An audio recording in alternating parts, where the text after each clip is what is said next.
loi de finances 2021 a été votée par le Parlement. Comme annoncé, elle acte la baisse des impôts de production à hauteur de 10 milliards d'euros pour cette année.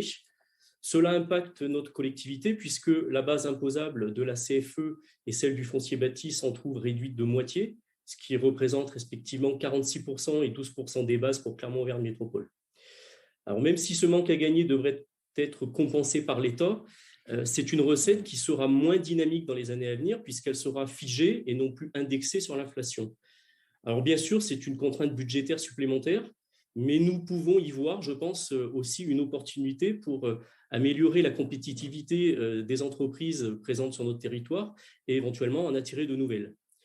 Il est à souligner toutefois, mais vous l'avez très bien dit, Monsieur le Vice-président, que cette compensation par l'État nous prive dans une certaine mesure de notre autonomie budgétaire, et cela ne va pas s'arranger avec la suppression progressive de la taxe d'habitation, ce que nous ne pouvons évidemment que déplorer. Alors, par ailleurs, comme je l'avais souligné en novembre, mais vous l'avez dit, il y aura bien un décalage du versement de la CVAE qui pourrait courir jusqu'en 2022, mais en revanche, il y a des bonnes nouvelles. Le pacte de Cahors est suspendu. Alors quand je dis une bonne nouvelle, par rapport au contexte actuel, effectivement, ça laisse davantage d'oxygène aux collectivités pour faire face notamment aux dépenses supplémentaires liées à la crise. Et dans ce contexte, mais je précise bien dans ce contexte, je pense effectivement que c'est une bonne chose. Alors voilà donc pour le volet recettes et pour les facteurs exogènes auxquels vous devez faire face. Et ceux-ci, je le conçois et le rappelle, encore une fois, sont de réelles difficultés qu'il ne faut absolument pas nier. Pour autant, face aux recettes, il convient d'ajuster les dépenses et plus que jamais, il est primordial d'adopter une gestion saine et rigoureuse des finances de la métropole. Aujourd'hui, on en a vu quelques indicateurs. Le constat est inquiétant. Nous investissons moins que les autres métropoles alors que nous avons davantage recours à la dette. C'est un paradoxe qui est quand même préoccupant.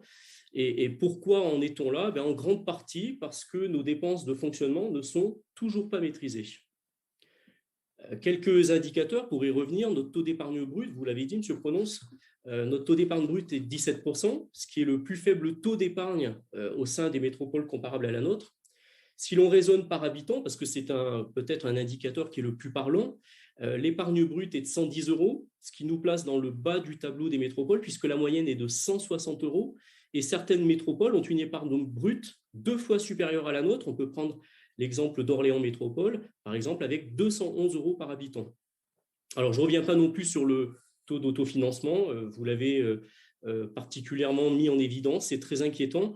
Il se situe autour de 14%, quand la moyenne des métropoles comparables à la nôtre est de 57%. Je rappelle aussi que notre encours de dette à fin 2020 était de 375 millions d'euros, un endettement colossal. Et là aussi, il faut raisonner par habitant pour pouvoir être beaucoup plus précis. On a un endettement par habitant qui est largement supérieur à la moyenne des autres métropoles. Notre capacité de désendettement est de 8 ans. Vous l'avez pas tellement rappelé, vous n'en avez pas beaucoup parlé. J'aimerais d'ailleurs que vous nous précisiez à combien d'années s'établit cette capacité de désendettement si l'on raisonne tout budget confondu, parce que 8 ans, c'est sur le budget principal, si je ne me suis pas trompé. Alors, même si nous ne sommes pas encore au seuil d'alerte, mes collègues du groupe Avenir Républicain et moi-même, nous nous inquiétons du niveau d'endettement excessif de la métropole. Pour vous rassurer sur ce recours à l'emprunt, vous mettez en avant le fait que notre dette est en très grande partie sécurisée et que les taux n'ont fait que baisser depuis 2014. Mais attention, parce que dans notre situation, s'endetter demain va devenir de plus en plus difficile puisqu'il devient de plus en plus difficile de rembourser.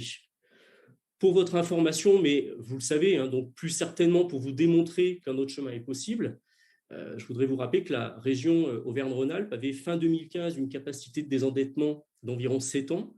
Aujourd'hui, elle est de 3 ans et demi, soit la moitié moins qu'en début de mandat. Et cela grâce à une bonne gestion, ce qui lui permet, vous l'avez précisé, sans nommer la région, mais ce qui lui permet aujourd'hui d'emprunter à des taux négatifs. Alors, puisqu'à ce jour, 60% de nos investissements sont financés par l'emprunt, le recours à la dette ne pourra rester possible qu'en dégageant des économies significatives sur le fonctionnement. Et le nerf de la guerre, il est bien là.